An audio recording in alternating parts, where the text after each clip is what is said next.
It is my great pleasure to welcome our next guest, the boy mayor of Cleveland as he was once affectionately known.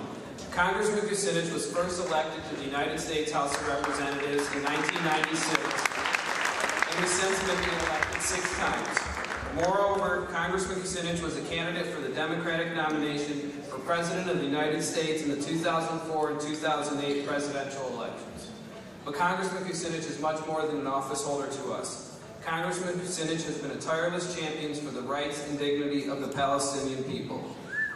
I had the privilege to spend a summer working in the Congressman's Washington, D.C. office, so I can attest firsthand of the unparalleled pride and compassion with which the Congressman approaches his duties. It is my great honor to introduce the Honorable Congressman Dennis Kucinich.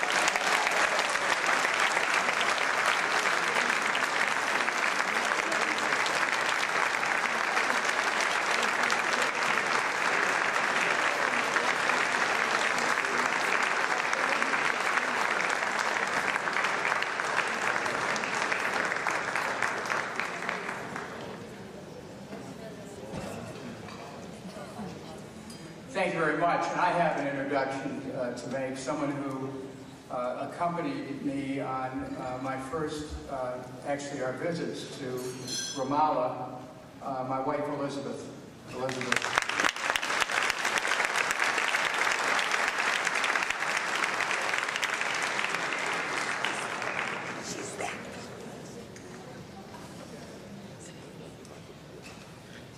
People in the distinguished guests on the dais, Reverend clergy,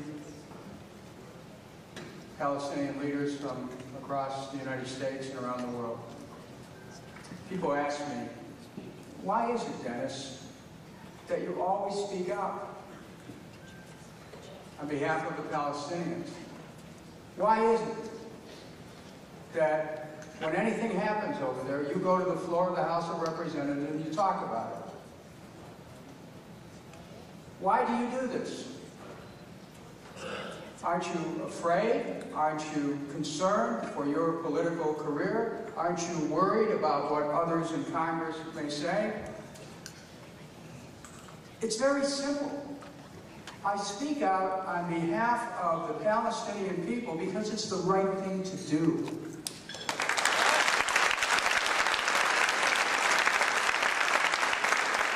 Because to remain silent when you see injustice is to be complicit. Because it's important to be the voice of people who are often voiceless. It's important to have the courage that the Palestinian people have in living through extraordinary circumstances that deprive them of their liberty and of human dignity. I believe it is possible for the United States to play a constructive role in creating peace in the Middle East, in creating peace with Israel. But the only way that we can do that is to be an honest broker, to be in a position where we see everything that's happening, we look with open eyes, and we not be afraid to speak out when we see something that is wrong, something that is unjust. And that's why, over and over again, I've urged my government to play a constructive and an active role, not to be silent, to look at what's happening, to become engaged, to be ready to raise questions of international law. But we cannot look the other way when people are losing their homes and losing their lives. We cannot look the other way.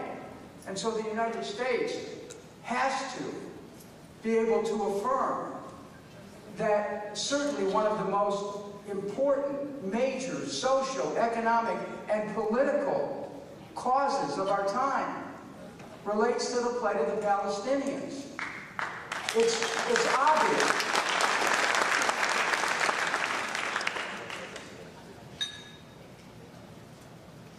Tomorrow, we celebrate the independence of the United States. And it's a day of great celebration across our land. Elizabeth and I have just attended 3 different parades today. One in Cleveland, one in Parma, and we just came from one in Berea. And tomorrow we'll be at another one in Lakewood, and then another one in Olmsted Falls. And we love to declare our freedom. But it's important to listen to the opening words of the Declaration of Independence, particularly now when we gather here as a federation of Ramallah, Palestine. We hold these truths to be self-evident, that all men are created equal, that they are endowed by their Creator with certain inalienable rights. And among these are life, liberty, and pursuit of happiness.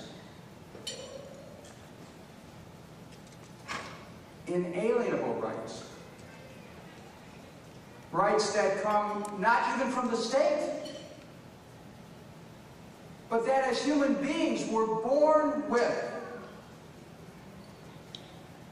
A right to survive, a right to be free. And as was learned in our own country's history at its very beginning, that you cannot forever crush the aspirations of a people.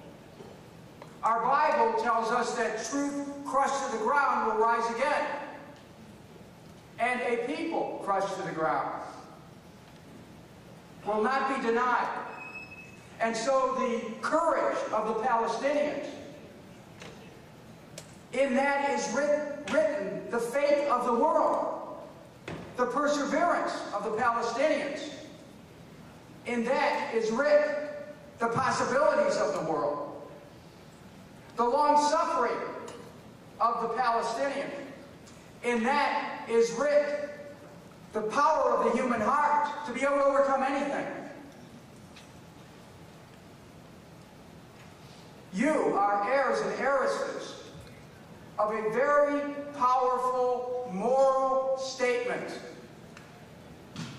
of not accepting injustice, of being willing to testify to the truth of what's happening. We do not need to be polarized, Arab and Jew, Christian, Muslim, black, white, rich, poor. That kind of thinking leads only to war. We need to claim a world as one, that we are all interconnected, that we are all interdependent, that what affects any one of us affects all of us, which is why what affects the Palestinian people affects the whole world. I can stand here and say, yes, I am for the security of Israel. But Israel's real security cannot be achieved by crushing the aspirations of the Palestinian people.